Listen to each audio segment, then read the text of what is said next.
ہماری ہمت اتنی بھی نہیں، لیکن جو ہے وہ اب جواب دے رہی ہے۔ ہم سے کچھ نہیں ہو پا رہا، کوئی چیز ہماری گرفت میں نہیں رہی ہے۔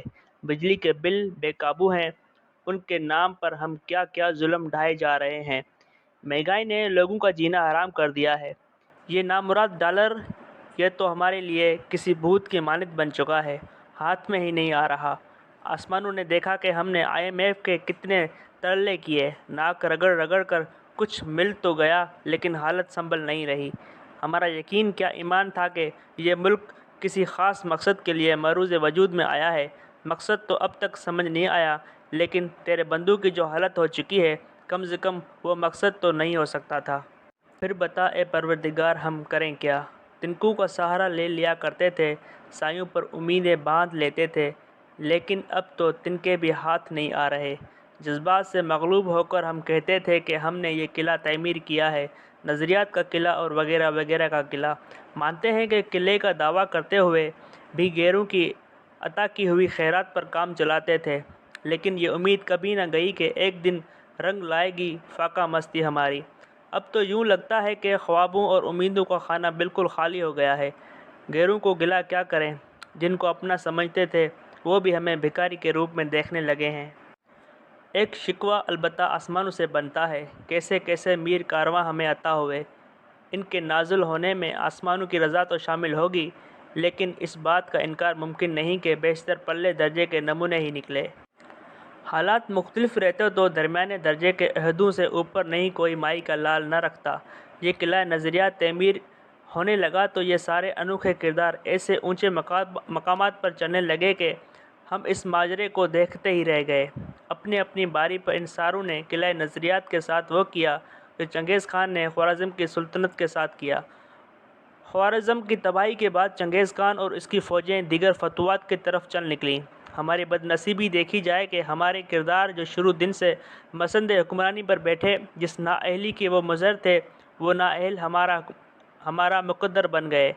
عجیب عجیب سوالات کا پھر ذہنوں میں اٹھنا ضروری ہے۔ سوچتے ہیں کہ نعرے تو ہمارے بڑے بلند تھے، لیکن قلعہ نظریات کو تعمیر کرتے کرتے یہاں تک ہم کیسے پہنچ گئے؟ اس عرضداشت میں کوئی مبالغہ نہیں۔ پہلے اس دھرتی پر صرف غریب اور لاچار دہائیاں دیتے تھے، لیکن جو ایک دو سال میں ہمارے ساتھ ہوا ہے، مڈل کلاسیے جو سمجھتے تھے کہ اس ملک کے مسائل سے وہ مبرا ہیں، وہ بھی اب چیخ رہے ہیں۔ اس دھرتی نظریات کی اب یہ حالت ہے کہ جہاں جائیں دو ہی موضوع ہیں، ایک بجلی کا بل، دوسرا عمومی مہنگائی۔ نوجوان یہاں سے بھاگنا چاہتے ہیں، کیا مزدور، کیا پڑھے لکھے۔ ایسے میں جیسے عرض کیا، ہماری ہمتیں تو جواب دے گئیں، اب تو ہی آخری سہارا ہے۔ رحم کر اپنے بندوں پر، لیکن ایک التجا ہے، ہم معجزوں کے مومنی ہیں، ہمیں ہدایت نہ دے۔ ہم نے پہلے کب کسی کی سنی کہ اب سنیں گے؟ مصنوعی جہادوں کے دوران امریکی ڈالر آ جایا کرتے تھے، کسی ایسی ریل پیل کی پھر سے تمنا ہے، کہیں سے بھی آئیں کچھ تو مل جائے۔ آسمان یہ بھی دیکھے کہ ہماری افغان بھائی ہمارے ساتھ کیا کر رہے ہیں۔ ہم نے ان کو پناہ دی، اپنا ملک ان کے لیے کھولا، شروع میں جو پناہ گزین کہلاتے تھے یہیں کے ہو گئے، اپنے گھر انہوں نے یہیں بنا لیے۔ اونچے اونچے نعروں کی صدا میں مدرسوں سے فارغ نوجوان یہاں سے افغانستان جہاد کرنے جاتے تھے۔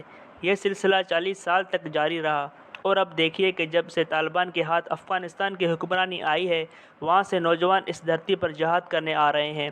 کیا اس کو احسان کا بدلہ کہتے ہیں؟ جنرل ضیاء الحق کے نام نہاد جہاد میں افغانوں کو ڈالر، ریال اور ہتھیار ہماری وساطت سے مہیا کیے جاتے تھے۔ ظاہر ہے اس ترسیل بے پناہ میں سے کچھ ہم رکھ لیتے تھے، لیکن بیشتر تو وہاں جاتا تھا۔ امریکیوں کے آنے کے بعد دوسرا نام نہاد جہاد شروع ہوا تو بظاہر تو ہم امریکیوں کے ساتھ تھے، لیکن در پہ در طالبان کے لیے جو کچھ کر سکتے تھے وہ ہم نے کیا، اور آج دیکھیں وہ لوگ ہمارا احسان کیسے چکا رہے ہیں۔ اشرف غنی وہاں کی کٹ پتلی صدر تھا، تو ہم سمجھ بیٹھے کہ ہم جو چاہیں وہاں کر سکتے ہیں۔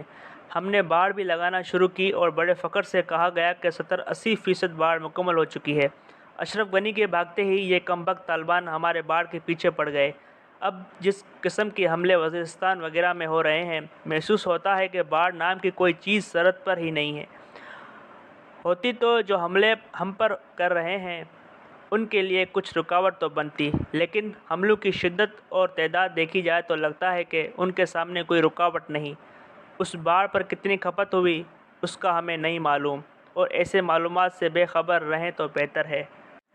جس نہ ختم ہونے والے امتحان سے ہم گزر رہے ہیں اس میں صرف ایک چیز اچھی ہوئی، دو قومی نظریے کی قدر و منزلت پھر سے ثابت ہو گئی ہے۔ پاکستان کے معروض وجود میں آنے سے پہلے ہمارے اکابرین سمجھاتے تھے کہ دیکھو ہم اور وہ مختلف ہیں، ہمارا دین، ایمان اور ہماری رسم و رواج اور ہمارا کھانا پینا، اور آج کسی کو سمجھانے کی ضرورت نہیں رہی۔ وہ بہرمنوں اور مہاجنوں کی اولادیں چاند پر پہنچ چکی ہیں، اور ہم جن کے شمشیر و سنا اول تھے اور طاؤس و رباب پردوں کے پیچھے ایک ایسی سیاسی اور معاشی دلدل میں پھنس چکے ہیں کہ سمجھ نہیں آتی کہ یہاں سے نکلیں گے کیسے۔ دو علیحدہ حیثیتوں کا وجود تو پھر سمجھ آ ہی گیا۔ سچ پوچھیے تو ان کا چندریان جب چاند کی سطح پر اتر رہا تھا میری آنکھیں نم ہو گئیں، کسی خوشی سے نہیں بلکہ اس احساس سے کہ ہمارے ساتھ ہی انگریزوں کے چنگل سے نکلے تھے، اور دیکھیں وہ کہاں پہنچ چکے ہیں اور ہم کہاں ہیں۔